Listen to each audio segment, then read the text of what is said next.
जय हिंद। चोला डायनेस्टी के बारे में बातचीत हमने इससे पिछले सेशंस में ख़त्म कर दी थी। आज के सेशन से हम शुरू कर रहे हैं एक और नया चैप्टर टाइटल्ड है period from 1000 C to 1200 C in northern India. लगभग 1000 सी से लेकर 1200 सी के बीच में नदर्न इंडिया के अंदर कहानी किस तरीके से आगे बढ़ी, उस सब के बारे में इस चैप्टर में हम पढ़ेंगे, बातचीत करेंगे। आज के सेशन से हम बात करेंगे राजपूत क्लेन्स के बारे में। राजपूत क्लेन्स की कहानी क्या रही, उस सब के बारे में अब हम पढ़ेंगे, बातचीत करेंगे। आज के सेशन में सबसे पहले हम बात करेंगे बेसिक इंट्रोडक्शन के तौर पे, और फिर हम पढ़ेंगे चौहान्स के बारे में। इन सभी चीज़ों के बारे में आज हम पढ़ेंगे, बातचीत करेंगे। देखो, शुरू करते हैं। बेसिक इंट्रोडक्शन के तौर पे अगर बात करें तो हमने ऑलरेडी पढ़ा हुआ है, लगभग 1000 सी तक एक बहुत ही मेजर ट्राईपार्टाइट स्ट्रगल देखने को मिली। और ये जो ट्राईपार्टाइट स्ट्रगल देखने को मिली, ये देखने को मिली तीन मेजर पावर्स के बीच में। कौन कौन सी तीन मेजर पावर्स? एक देखने को मिली प्रत्याहार डायनेस्टी, दूसरी देखने को मिली पाल डायनेस्टी, और तीसरी देखने को मिली राष्ट्रकूट डायनेस्टी। लेकिन लगभग 1000 सी आते आते ये जो ट्राईपार्टाइट स्ट्रगल है ये खत्म हो जाएगी, और ये जो तीनों मेजर पावर्स हैं इनका डिक्लाइन देखने को मिलेगा। और जब ये तीनों मेजर पावर्स डिक्लाइन होंगी तो इनके रीजन्स में कई सारे छोटे छोटे किंगडम्स का इमर्जेंस देखने को मिलेगा। और आप खुद ही सोच सकते हो कि जब कई सारे छोटे छोटे किंगडम्स का इमर्जेंस देखने को मिलेगा तो इन किंगडम्स के बीच में कॉन्फ्लिक्ट देखने को मिलेगा या नहीं देखने को मिलेगा। बट ऑब्वियस सी बात है कि इन किंगडम्स के बीच में कॉन्फ्लिक्ट देखने को मिलेगा।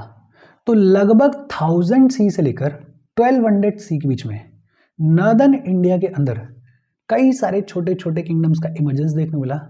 इन किंगडम्स के बीच में कॉन्फ्लिक्ट्स देखने को मिलेंगे, और इसीलिए इस टाइम पीरियड को क्या बोला जाता है? इसीलिए इस टाइम पीरियड को एज ऑफ कॉन्फ्लिक्ट बुलाया जाता है। क्या बुलाया जाता है? एज ऑफ कॉन्फ्लिक्ट बुलाया जाता है। अच्छा, इस टाइम पीरियड के दौरान कई सारे छोटे छोटे किंगडम्स का इमर्जेंस देखने को मिला। फॉर एग्जाम्पल, जब प्रत्याहार एम्पायर का डिसइंटीग्रेशन होगा, जब प्रत्याहार एम्पायर का डिक्लाइन होगा, तो इमर्जेंस देखने को मिलेगा कई सारे राजपूत स्टेट्स का। फॉर एग्जाम्पल, गुजरात में इमर्जेंस देखने को मिलेगा सोलंकीज का। ये जो मैप है, इस मैप को भी थोड़ा अपने दिमाग में बिठाओ। गुजरात में इमर्जेंस देखने को मिलेगा सोलंकीज का, मालवा में इमर्जेंस देखने को मिलेगा परमार्स का, बुंदेलखंड में इमर्जेंस देखने को मिलेगा चंडेल्स का, कन्नौज में इमर्जेंस देखने को मिलेगा गढ़वाल्स का, दिल्ली में इमर्जेंस देखने को मिलेगा तोमर्स का, अजमेर में इमर्जेंस देखने को मिलेगा चौहान्स का।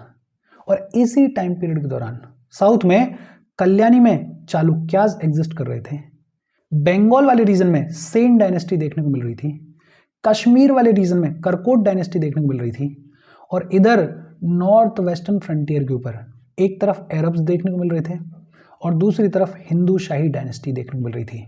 तो इस टाइम पीरियड के दौरान कई सारे छोटे छोटे किंगडम्स का इमर्जेंस देखने को मिला। और फिर आगे चलते हुए लगभग 11th सेंचुरी और 12th सेंचुरी में नॉर्थ वेस्टर्न इंडिया के ऊपर टर्किश अटैक्स देखने को मिलेंगे।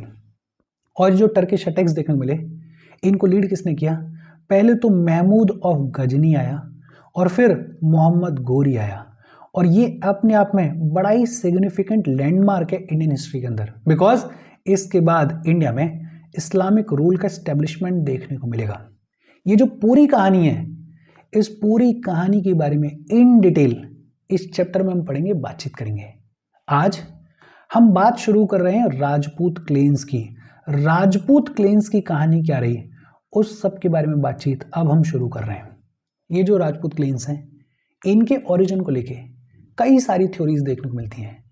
कुछ हिस्टोरियंस इनको सूर्यवंशी बताते हैं, कुछ हिस्टोरियंस इनको चंद्रवंशी बताते हैं, कुछ हिस्टोरियंस का ये भी कहना है कि जो फॉरेन इन्वेडर्स आए, जैसे शाखाज आए, जैसे कुशान्स आए, जैसे हुन्स आए, ये जो फॉरेन इन्वेडर्स हैं ये इंडियन सोसाइटी में इतना अच्छे से इंटरमिंगल हो जाएंगे कि इवेंचुअली एक क्षत्रिय क्लेन या फिर ये कहें कि एक राजपूत क्लेन का इमर्जेंस देखने को मिलेगा।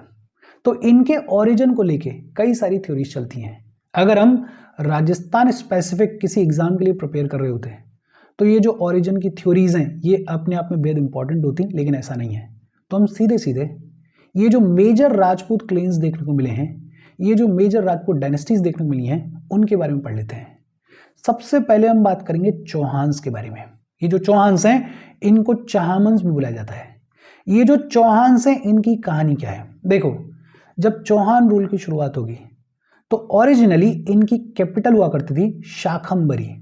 जयपुर के पास में आज की डेट में जो सांबर वाला रीजन है उसको शाखंबरी बुलाया जाता था। ओरिजिनली इनकी कैपिटल हुआ करती थी शाखंबरी, लेकिन लेटर ऑन ये अपनी कैपिटल को मूव करेंगे और कैपिटल बनाएंगे अजमेर को। कैपिटल किसको बनाएंगे? अजमेर को बनाएंगे।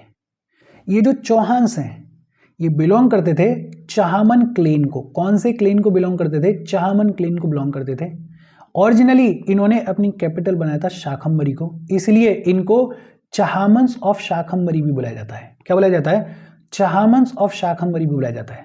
और फिर आगे चल के ये अपनी कैपिटल बनाएंगे अजमेर को, तो इनको चौहान्स ऑफ अजमेर भी बुला दिया जाता है। Present day Rajasthan, basically Ajmer और उसके आसपास वाले रीजन्स को रूल करेंगे ये चौहान्स।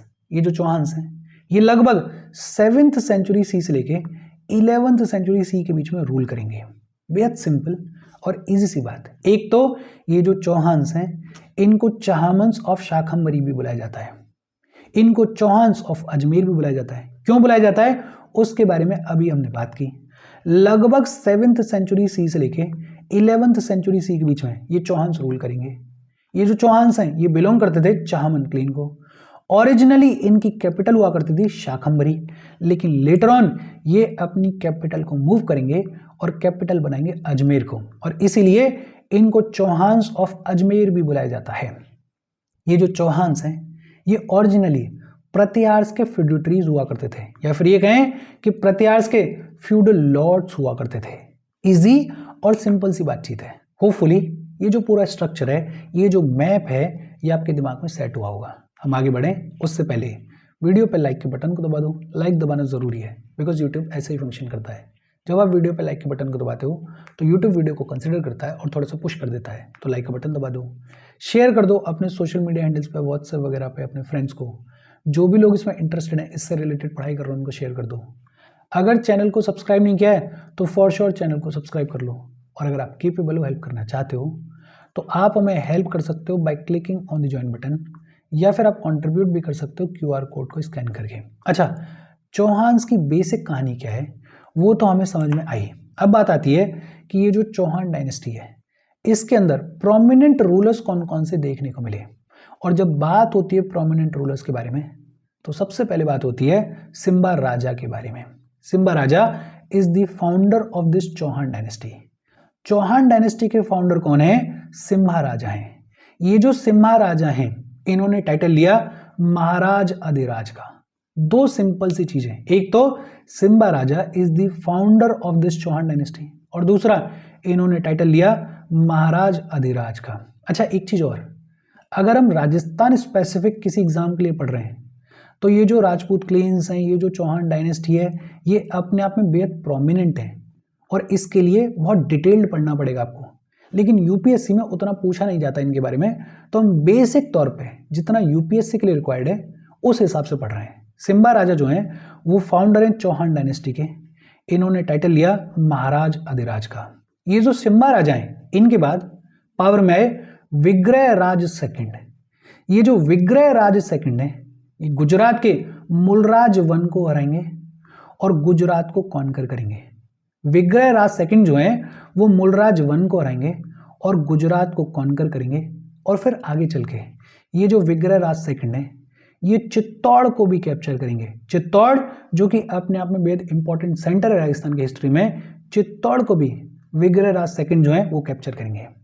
ये जो विग्रह राज सेकंड है इनके बाद पावर में आए अजय राज सेकंड। और ये जो अजय राज सेकंड है इन्होंने अजय मेरू को स्टैब्लिश किया था, इन्होंने अजमेर को स्टैब्लिश किया था। आज की डेट में अजमेर नाम का जो शहर है उसके फाउंडर कौन है? उसके फाउंडर हैं अजय राज सेकंड। ये जो अजय राज सेकंड है इनकी अग्रेसिव पॉलिसी थी। इन्होंने परमार्स को हराया और उनकी कैपिटल उज्जैन को कैप्चर किया। ये जो अजय राज सेकंड है इनके बाद पावर में आए विग्रह राज फोर्थ। ये जो विग्रहराज फोर्थ हैं इनको विशाल देव भी बुलाया जाता है। ये जो विग्रहराज फोर्थ हैं इनको विशाल देव भी बुलाया जाता है। ये जो विग्रहराज फोर्थ हैं ये दिल्ली को कैप्चर करेंगे। दिल्ली जो कि हमेशा से इंपॉर्टेंट सेंटर रहा उसको कैप्चर करेंगे विग्रहराज फोर्थ। किससे कैप्चर करेंगे? तोमर से कैप्चर करेंगे। कब कैप्चर करेंगे? 1151 सी में कैप्चर करेंगे। लेकिन हाँ, दिल्ली को कैप्चर करने के बाद ये तोमर्स को अलाउ कर देंगे कि तुम दिल्ली को रूल करो, लेकिन मेरे फ्यूडिटरीज के तौर पे, मेरे फ्यूडल लॉर्ड्स के तौर पे रूल करो। ये जो विग्रहराज फोर्थ हैं इन्होंने ईस्टर्न पंजाब का कंट्रोल अपने हाथ में लिया। इन्होंने गुजरात को से किया, प्लंडर किया, और एक कॉन्स्टेंटली मालवा के परमार्स के साथ में कॉन्फ्लिक्ट में रहेंगे। प्रोबेबली भोज जो कि बड़े पॉपुलर परमार रूलर हुए उनके साथ में कॉन्फ्लिक्ट में रहेंगे। ये जो विग्रहराज फोर्थ हैं इन्होंने कैपिटल को मूव किया। कहां से? शाखंबरी से मूव किया और कैपिटल बनाया किसको? अजमेर को बनाया। तो ये एक इंपॉर्टेंट चीज है कि अजमेर को कैपिटल किसने बनाया था? विग्रहराज फोर्थ ने बनाया था। इन्होंने एक बड़ा ही फेमस प्ले भी लिखा। उस प्ले का नाम क्या है? हरिकेली नाटक। हरिकेली नाटक को किसने लिखा? विग्रहराज फोर्थ ने लिखा। ये कहा जाता है कि आज के दिन में जो 2.5 दिन का झोपड़ा मॉस्क देखने को मिलती है, आज की डेट में जो 2.5 दिन का झोपड़ा मॉस्क देखने को मिलती है, इसका जो ओरिजिनल स्ट्रक्चर है वो विग्रहराज फोर्थ ने ही बनवाया था। बेहद सिंपल और इजी सी बातचीत है। अच्छा, ये जो विग्रहराज फोर्थ हैं इनके बाद ये जो चौहान डायनेस्टी है इसके सबसे फेमस राजा की बात होती है जो कि है पृथ्वीराज थर्ड। अच्छा ध्यान देना, बीच बीच में और भी राजा देखने को मिले इस डायनेस्टी में, लेकिन हम सिर्फ प्रोमिनेंट रूलर्स के बारे में बात कर रहे हैं। सिम्हा राजा फाउंडर थे। फिर इसके बाद अजय राज सेकंड, इन्होंने अजमेर को स्टेब्लिश किया था। विग्रहराज फोर, इनको विशाल देव बुलाया जाता है, इन्होंने दिल्ली को कॉन्कर किया था, इन्होंने अजमेर को कैपिटल बनाया था, इन्होंने एक फेमस प्ले लिखा हरिकेली नाटक। और आज के दिन में जो 2.5 दिन का झोपड़ा देखने को मिलता है उसका जो ओरिजिनल स्ट्रक्चर था वो भी विग्रहराज फोर्थ ने ही बनवाया था। फिर आए पृथ्वीराज थर्ड, चौहान डायनेस्टी के सबसे फेमस राजा जिनको आमतौर पे पृथ्वीराज चौहान बुलाया जाता है। ये जो पृथ्वीराज चौहान है इनका टाइटल क्या था? इनका टाइटल था राय पिथौरा। इनका टाइटल क्या था? इनका टाइटल था राय पिथौरा। आपने सुना होगा पृथ्वीराज चौहान और संयोगिता की जो कहानी है वो बड़ी फेमस है। तो पृथ्वीराज चौहान, इनका टाइटल क्या था? इनका टाइटल था राय पिथौरा। पृथ्वीराज चौहान जो है वो 11 साल की उम्र में थ्रोन के ऊपर बैठेंगे। गद्दी इनको 11 साल की उम्र में मिल जाएगी। इनके फादर सोमेश्वर जो हैं वो एक्सपायर हो जाएंगे और उनके एक्सपायर होते ही 11 साल की उम्र में ये गद्दी पे बैठ जाएंगे और 16 साल की उम्र में ये एडमिनिस्ट्रेशन को अपने हाथ में ले लेंगे। ये जो पृथ्वीराज चौहान है ये जाने जाते हैं कई सारी फेमस बैटल्स के लिए। जो सबसे फेमस बैटल्स हैं उनमें एक है फर्स्ट बैटल ऑफ तरायन।